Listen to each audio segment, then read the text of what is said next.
buenos días. Panorama semanal, 31 de diciembre del año 2023.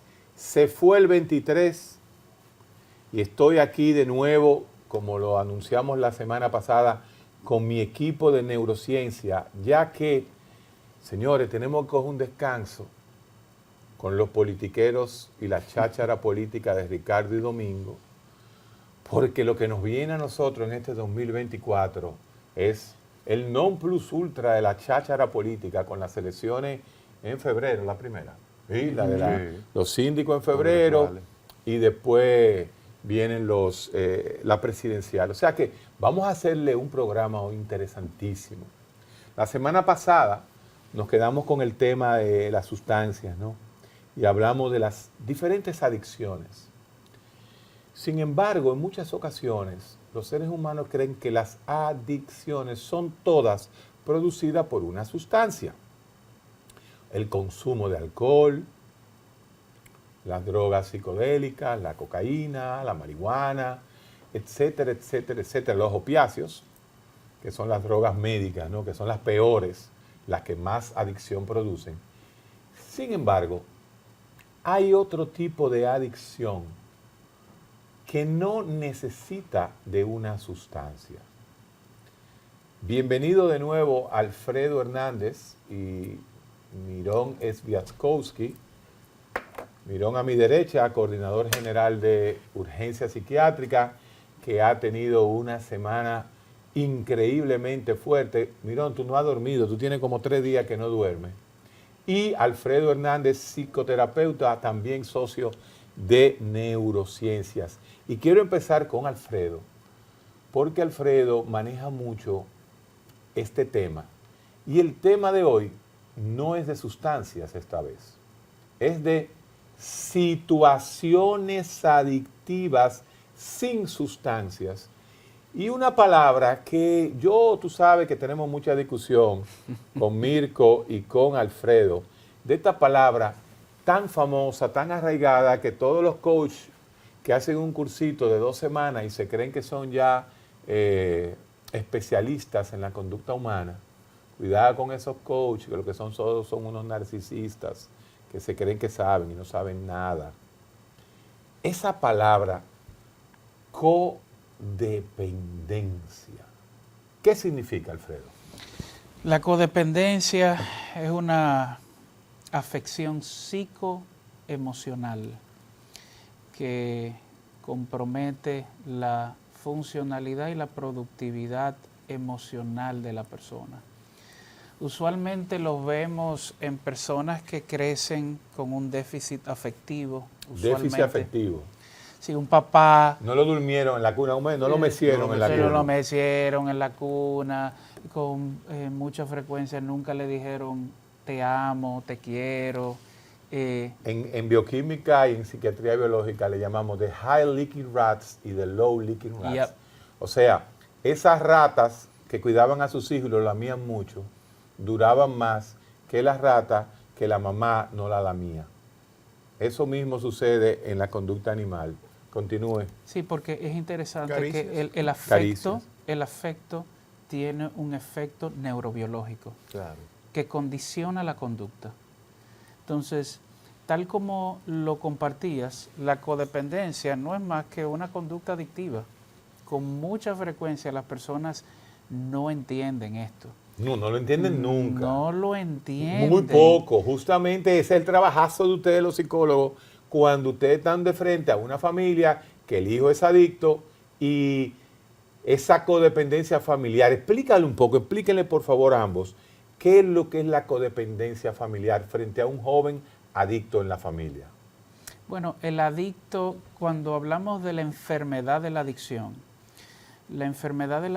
tiene la particularidad que cuando hay un miembro de la familia que tiene esta enfermedad, este miembro tiene la potencialidad de enfermar de 3 a 6 miembros de la familia. Codependencia familiar.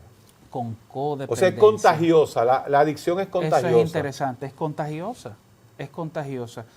Esta afección usualmente en un miembro de la familia que está fuera de control, producto del abuso de una sustancia psicoactiva, estas personas asumen un rol de mártires.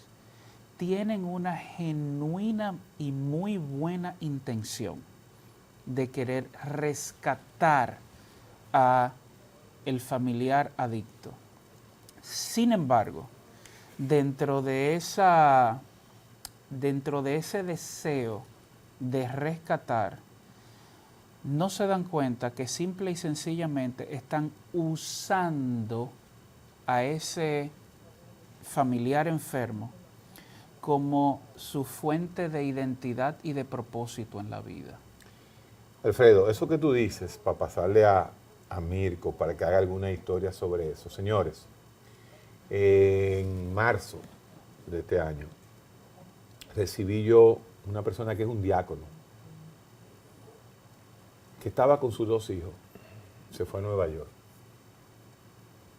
Y con lágrimas en los ojos me dice él, Héctor, yo, un diácono, yo tuve que salir a buscarle droga a mi hijo.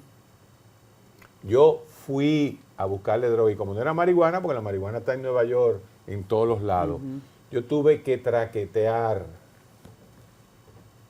meterme en un barrio a buscarle droga a mi hijo y llevársela, porque estaba incontrolable en el hotel y la mamá y ya tú sabes.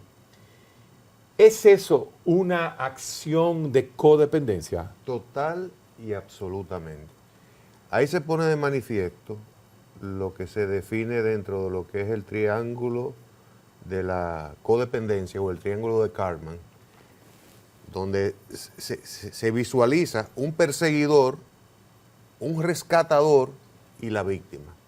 Y ese juego psicológico. Ese triángulo. Ese triángulo, que es un juego psicológico donde claro, cada quien a veces se cambian. A veces la mamá, a veces el papá. Se intercambian ese tipo de roles. Pero ahí lo que tú estás diciendo realmente es, ¿dónde está la codependencia? ¿Dónde está la patología?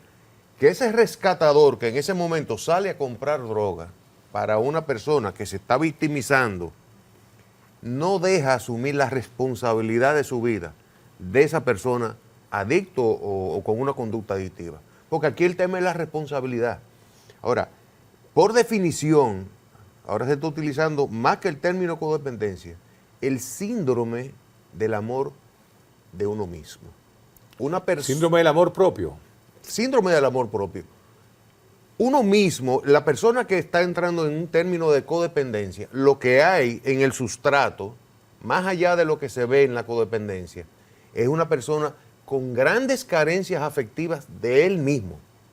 Entonces, lo pone de manifiesto cuando se pone a rescatar, se pone a salvar, etcétera, etcétera, etcétera. Esa es la raíz real de la codependencia. Por eso, la psicoterapia en codependencia no puede ser tan simple como pasar una información de decirle a una persona, no lo rescate, ponle límites, más allá. Hay que hacer un rescate de la misma persona, de la persona que tiene el problema, de lo que se conoce como codependencia. Te entiendo totalmente. Y es que, como tú dices, no es tan sencillo, porque cuando estamos hablando de un codependiente, su sentido de identidad y de propósito está en la enfermedad activa de su familiar. Arraigado desde la niñez. Que una de las crisis más grandes que tenemos es cuando ese paciente o ese familiar entra en recuperación. Ah, sí, Interesantísimamente. La primera que boicotea el proceso de la misma familia. Es la familia, porque tú le estás eliminando su sentido de propósito y de identidad, porque cuando ese familiar está activo, me necesita a mí para salvarle. Y esa retroalimentación de esa misión cotidiana es una conducta adictiva. Eso es dopamina. Óyeme, yo dije en tu programa el viernes pasado, dicho sea de paso, en el recetario, que esto es simple y sencillamente usted cambiarle droga, usted cambiarle alcohol y usted ponerle una persona.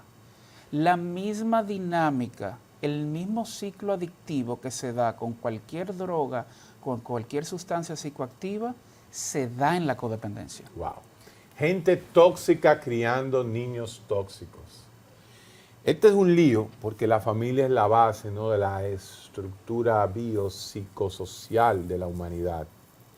Y es esa familia la que verdaderamente está destruyéndose de a poco a través de justamente la falta de comunicación al principio, pero ya cuando tenemos a esa joven, a ese joven con algún tipo, y algo interesante, no solamente de sustancia, por ejemplo, nosotros tenemos una condición en esa familia con una joven de 14 años que empieza a cortarse, que empieza a jalarse los cabellos, a tener problemas con las amigas, a considerarse que no tiene un sexo, que no se identifica, que no sabemos nada de ella, que comienza también a beber mucho y a consumir, pero Ideación tiene suicida. una ideación suicida todo el tiempo, una frustración muy baja, cualquier cosita se estresa, se frustra, ha intentado como 7 veces tomarse una pastilla y cae esa familia alrededor de esa patología que es el trastorno límite de la personalidad, a ella misma comenzar a utilizar a sus familiares como parte de su patología, lo que le llaman en psicología interpersonal traumatización vicaria. Traumatización vicaria es, yo tengo 14 años, yo tengo mucha rabia, yo necesito que mi papá y mi mamá vean la rabia que yo tengo, voy a hacer todo lo posible por ponerlos rabiosos a los dos para que ellos sientan lo que yo siento. Y eso es una forma de poder. Esa es pero es codependencia de los familiares. Entonces los familiares llegan a urgencia psiquiátrica, Mirón Sviazkowski prepara el equipo, la va a buscar a la casa a las 4 de la mañana porque la muchachita se cortó. Y en el segundo día del internamiento, los padres van donde mí. Doctor, que mire, que esa niña está llorando, que a mí y yo le tenemos mucha pena, no la podemos sacar hoy. Normalmente, cuando me llegan esos pacientes, yo no quedo bien, porque yo voy directo y le digo las cosas como son. A veces muchos se ofenden, otros me lo agradecen al final. La mayoría se ofenden, déjame decirte, porque justamente está muy crudo. Claro. Su codependencia está muy crudo y cuando yo los agarro y les doy de frente, no tienen la capacidad, en su gran mayoría, de entender el proceso. Eso tiene una explicación. Y es que como toda conducta adictiva, una característica distintiva es la negación. Y la negación es un mecanismo de defensa y se manifiesta como de muchas formas. Minimización, justificación, claro, racionalización y normalización de lo inaceptable. Quiere decir que el codependiente, igual que el adicto, cuando llega a la consulta de ustedes tienen primero que hacer un diagnóstico de que en qué etapa está ese individuo para su proceso de mejoría. Algo dificilísimo. Nos pasamos la vida en eso. Y luego empezar un proceso de conciencia de enfermedad, que es donde ya el paciente puede o está listo para recibir la ayuda. Es el paciente que ya está listo para oírte a ti. El paciente y la familia, porque los dos son pacientes. Exactamente. Ahí es que viene el tema de la psicoeducación, que es una primera etapa, porque todo el mundo llega verde. Ajá. El adicto no es adicto porque no lo sabe, primero porque no lo sabe, y el familiar es adicto al paciente adicto o codependiente porque tampoco lo sabe. Entonces, encontrarse con esa realidad, lo primero es la resistencia, esa negación. Características importantes a tomar en cuenta en la codependencia: dificultad para poner o mantener límites. Incondicionalidad en la entrega, eso es algo fundamental. Después de esta pausa, incondicionalidad en la entrega, esos papás que, como te digo, que se creen que están haciendo su trabajo y lo que están produciendo una sobreprotección. Después de esta pausa, yo voy a iniciar con la famosa paradoja de las palomas crueles y las palomas protectoras.